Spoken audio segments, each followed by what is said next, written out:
পৃথিবীর সবথেকে সুন্দর অনুভূতি হলো ভালোবাসা। বিশ্বের বিভিন্ন দেশে বিভিন্ন ধর্মে নানান প্রেম কাহিনীর উল্লেখ পাই। এই প্রেম কাহিনীগুলি যেমন সুন্দর তেমনি আকর্ষণীয়। এই কাহিনীগুলিকে আরও আকর্ষণীয় করে তোলে গল্পের প্রেমিক প্রেমিকার মধ্যে বিচ্ছেদ, বিরহ বেদনা। তেমনি একটি কাহিনী হলো রাজা দুষ্মন্ত ও শকুন্তলার প্রেম কাহিনী। আজকে বিশ্বের সর্বশ্রেষ্ঠ সাহিত্যিক কালিদাস রচিত নাটক অভিজ্ঞান শকুন্তলমের শকুন্তলা ও দুষ্মন্তের প্রেম কাহিনী বর্ণনা করব। শকুন্তলা ছিলেন বিশ্বামিত্র ও মেনকার সন্তান। কামধেনু লাভের জন্য বিশ্বামিত্র ঋষি বৈশিষ্ট্যের সাথে যুদ্ধে লিপ্ত হন। যুদ্ধে হেরে যাওয়ার পর তিনি তপস্যা শুরু করেন। তা দেখে দেবরাজ ইন্দ্র আতঙ্কিত হয়ে পড়েন, কারণ বিশ্বামিত্র ছিলেন আগে একজন রাজা। তাই দেবরাজ ইন্দ্রের মনে সন্দেহ জাগে যে বিশ্বামিত্র তপস্যা করে দেবরাজের রাজপদ ছিনিয়ে নেবেন। তাই তিনি স্বর্গের অপ্সরা মেনকাকে বিশ্বামিত্রের তপস্যা ভঙ্গ করার জন্য প্রেরণ করেন। অপরূপ সুন্দরী মেনকা তার লাস্যময়ী আবেদন দ্বারা বিশ্বামিত্রের তপস্যা ভঙ্গ করেন। এরপর দীর্ঘকাল তারা মিলিত হতে থাকেন। কিন্তু মেনকা গর্ভবতী হয়ে পড়লে বিশ্বামিত্র তাকে ত্যাগ করে তপস্যা করতে চলে যান। কিছুকাল পর মেনকা খুব সুন্দর একটি কন্যা সন্তানের জন্ম দেন। তাকে স্বর্গে নিয়ে যাওয়ার ক্ষমতা তার ছিল না, কিন্তু স্বর্গে তাকে ফিরে যেতেই হবে। তাই মেনকা তার কন্যাকে কান্য ঋষির আশ্রমে রেখে স্বর্গে চলে যান। কথিত আছে যে ঋষি কান্য যখন শিশুটিকে দেখতে পান, তিনি দেখেন শকুন তাকে রক্ষা করছে। তাই তিনি তার নাম দেন শকুন্তলা। ঋষি কান্য সহ তার সমস্ত শিষ্য এবং তার বোন গৌতমী ও তার আশ্রমের সকলেই জানত এই মেয়েটি বিশ্বামিত্র এবং মেনকার সন্তান।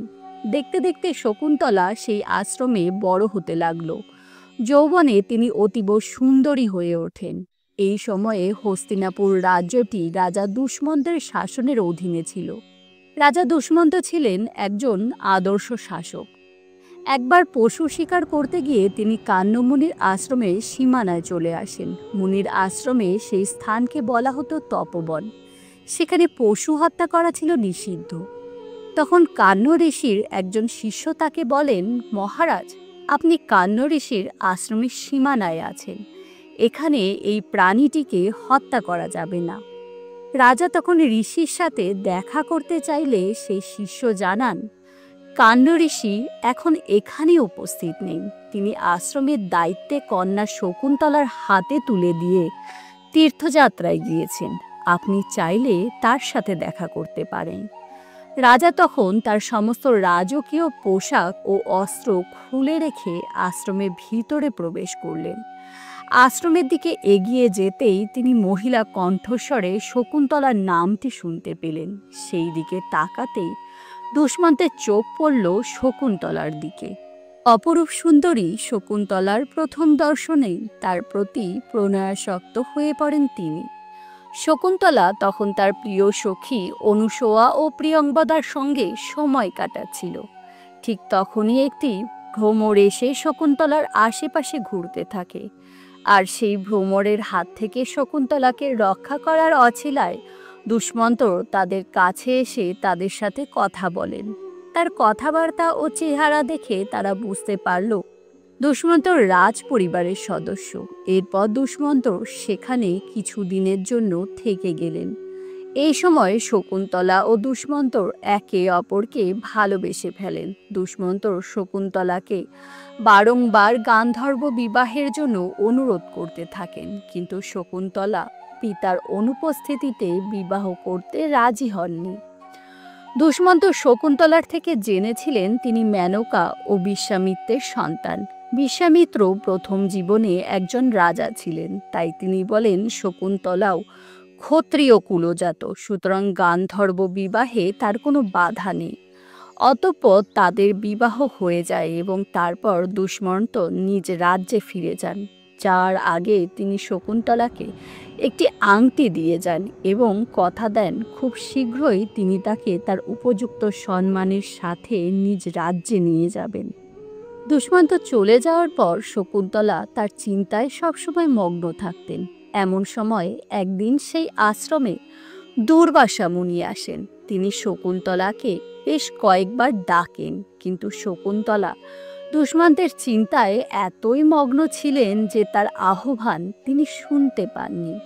ফলে দুর্বাসা মুনি ক্রোধে তাকে অভিশাপ দিয়ে বলেন যে যার চিন্তায় তুমি মগ্ন আছো সে তোমায় ভুলে যাবে। শকুন্তলার দুই সখী অনুসূয়া ও প্রিয়ংবদা এই কথা শুনতে পেয়ে ঋষির কাছে শকুন্তলার হয়ে ক্ষমা প্রার্থনা করে এবং শকুন্তলার মনের অবস্থার কথা তাকে জানান।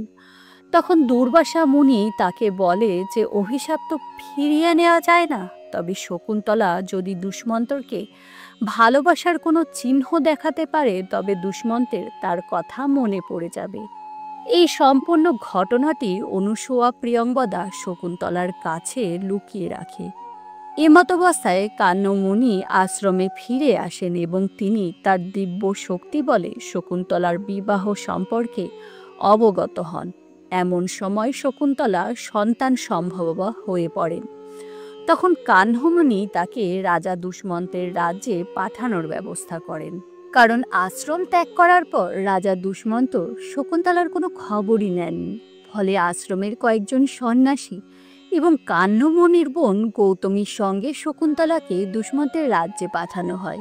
পথে একটি সরোবরে জল পান করার সময় অসাবধানতাবশত শকুন্তলার হাত থেকে দুষ্মন্তের দেয়া সেই আংটিটি পড়ে যায় আর সেটি একটি মাছ খেয়ে ফেলে।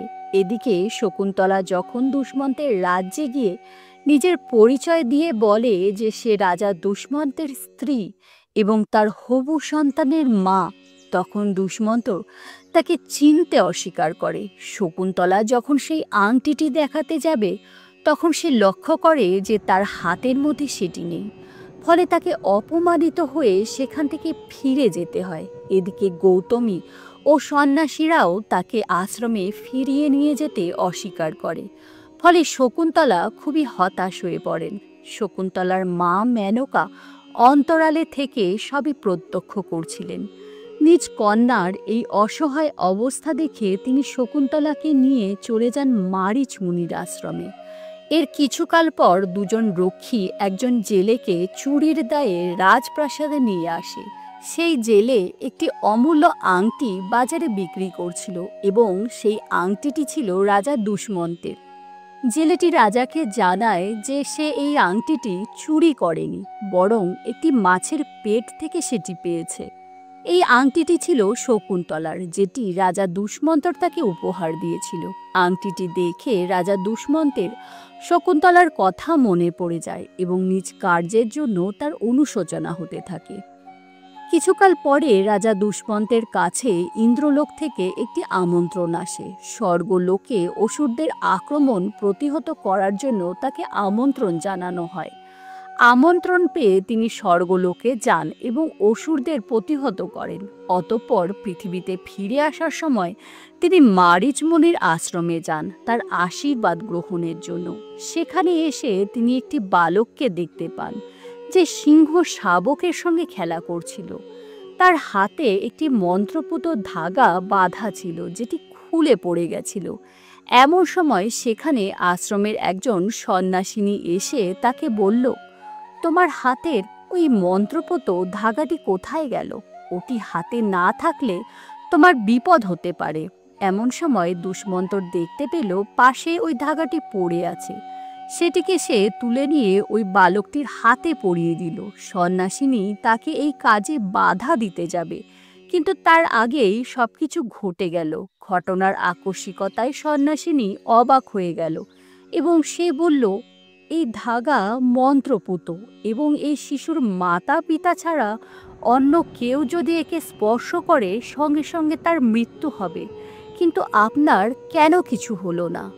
এমন সময় সেই বালককে খুঁজতে খুঁজতে তার মাতা সেখানে উপস্থিত হলো। দুষ্মন্তর দেখল সেই শিশুর মাতা আর কেউ নয়, সে হলো শকুন্তলা। দুষ্মন্তর নিজের স্ত্রী ও সন্তানকে পেয়ে খুব খুশি হলো। শকুন্তলার কাছে সে ক্ষমা চাইল এবং তাদের নিজের সাথে নিয়ে যেতে চাইল। শকুন্তলা প্রথমে তাকে চিনতে পারল না, তারপর তাকে যখন চিনতে পারে অভিমানে তার সঙ্গে যেতে চাইল না, কিন্তু দুষ্মন্তর বারবার তার কাছে ক্ষমা চাইল। এরপর শকুন্তলা তাকে ক্ষমা করে দেয় এবং তার সাথে যেতে রাজি হয়ে যায়।